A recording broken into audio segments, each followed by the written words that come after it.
What's up, guys? Got a video for you today that's a VR for my buddy Rob over at Cash Cards.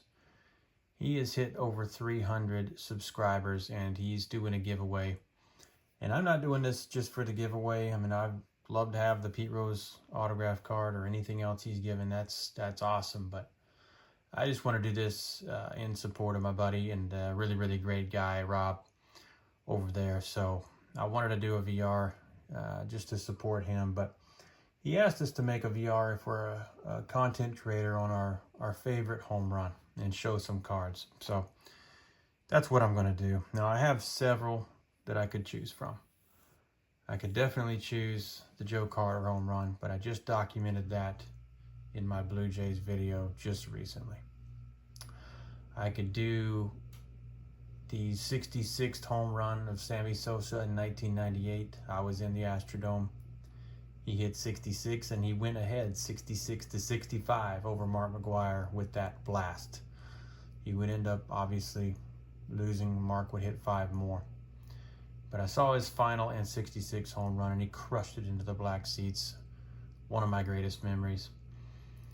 I was there in Minute Maid for Barry Bonds' 70th.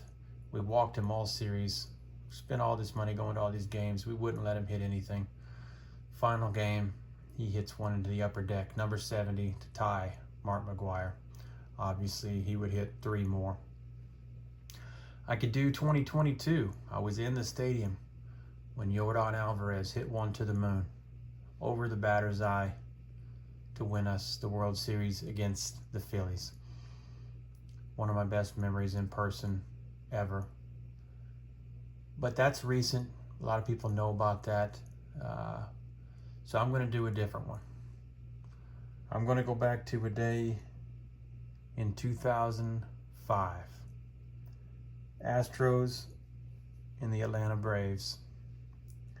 We didn't know when we sat down to start that game that this would be the longest game in playoff history.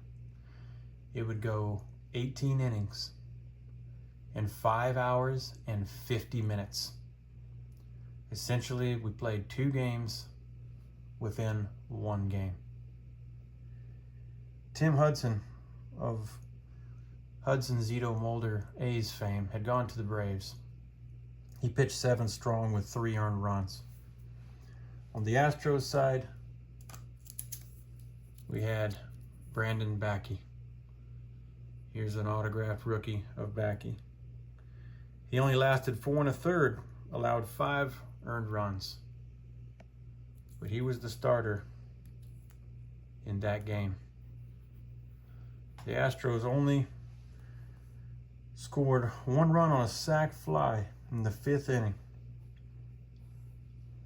Atlanta jumped ahead in the 3rd with 4, and then another one in the 5th, and another one in the 8th. Morgan Ensberg, who was turning into a big star, looked like he had a great future ahead of him. Here's an SPX jersey autograph rookie. He went 0 for 6 in that game.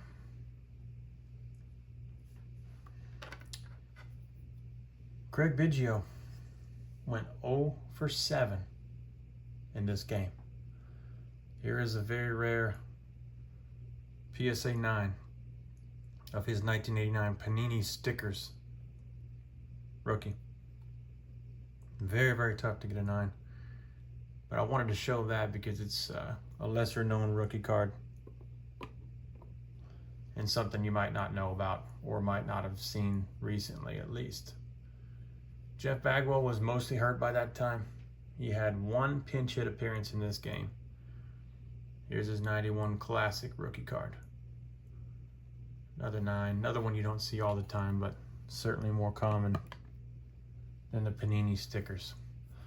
So Bakke started, didn't do great. Ensberg, 0 for 6.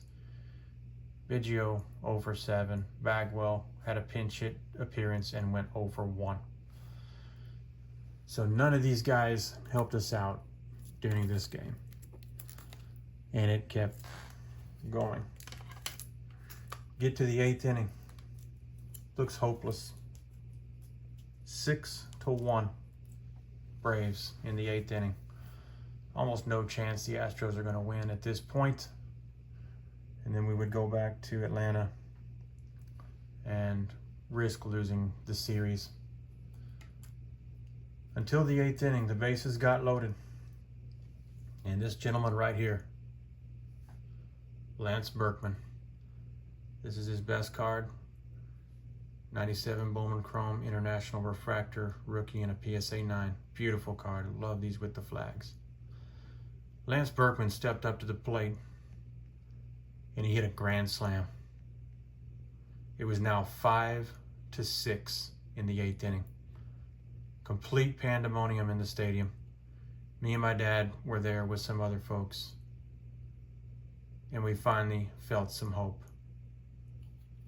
But still a long shot. The Astros closed out their half of the ninth. Light hitting Brad Ausmus came up to the plate in the 9th inning with our backs against the wall. This is the top prospect rookie. This is the gold version, the gold rookie, showing Ausmus when he came up with the Yankees as a prospect.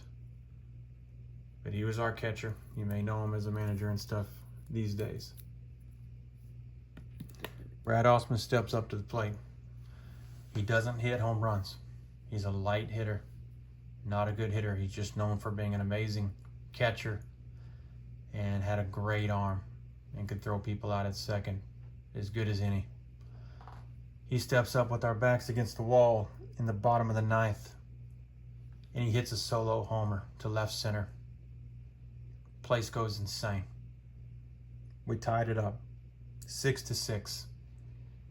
That's all we would get that inning. On would come the 10th inning. On and on and on it would go. Inning after inning after inning after relief appearance after relief appearance on both sides.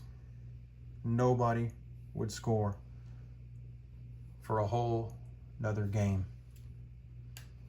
Brad Lidge, super closer. Here is his Bowman's Best Atomic Refractor rookie card. Fantastic card. Fantastic pitcher.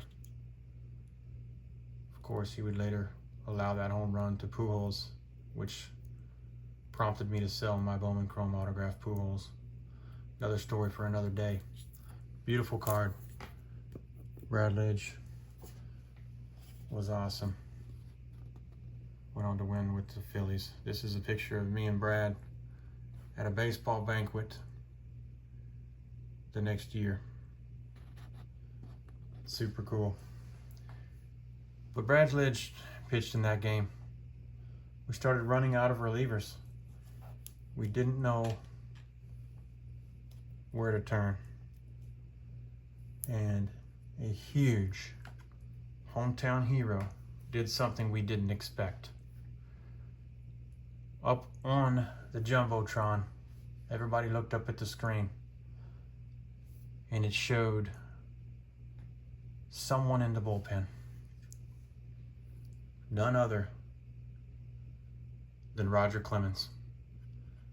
In a 20-something year career, he had not pitched a relief appearance in over 20 years.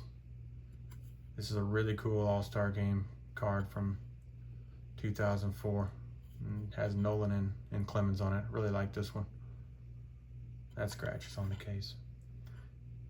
But everybody looked up. Roger Clemens was in the bullpen.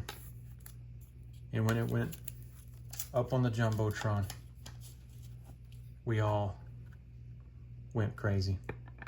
The place was pandemonium. Another card. 3 Astros. You got Don Sutton, Nolan Ryan, and Clemens, all game used. Terrific, terrific card.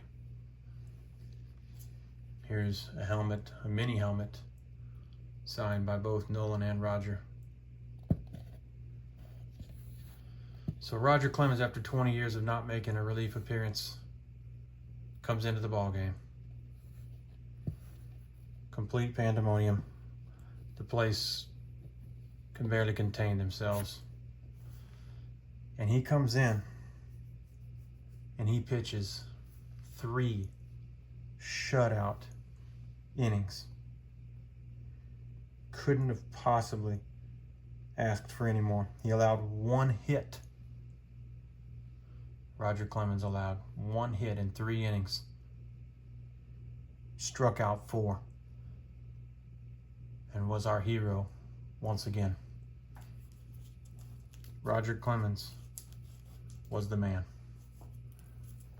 Bottom of the 18th comes up. 5 hours and 50 minutes since we sat down. Would this turn from the worst game ever to the best game ever? Or would it just never end?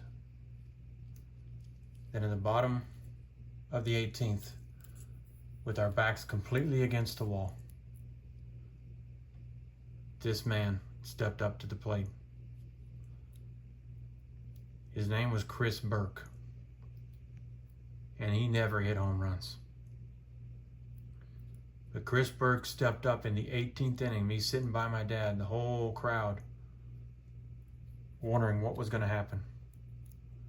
Because we had this light-hitting guy, and he was our last hope. Pitch comes in. Chris Burke hits a home run to left field into the Crawford boxes. Game over. Complete pandemonium. Roger Clemens gets the win in relief. Chris Burke just hit the biggest home run of his life. And we would go on to beat the Cardinals in the next series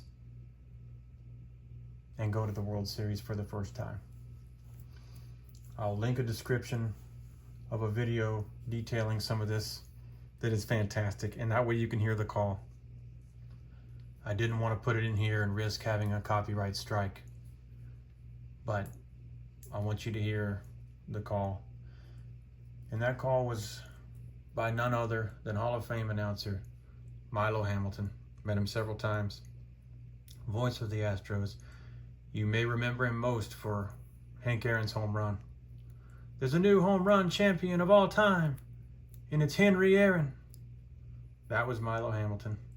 But my whole life, ever since I was a little kid, all the way until he retired before he passed, this was the voice of the Astros. His call sign was Holy Toledo. He wrote Holy Toledo, Milo Hamilton, Hall of Fame 92 for me when he signed this for me. But that's his call of that famous home run. Rest in peace, Milo Hamilton. And the other guy you can hear on the call is former catcher and our announcer at the time, Alan Ashby. He signed this hat for me when I played in a Astros golf tournament years and years ago. So Ashby and Hamilton on the call for that unbelievable home run. Chris Burke, mostly forgotten by collectors and fans alike, for one bright and shining day, he was the biggest hero on the face of the earth. Thanks, guys.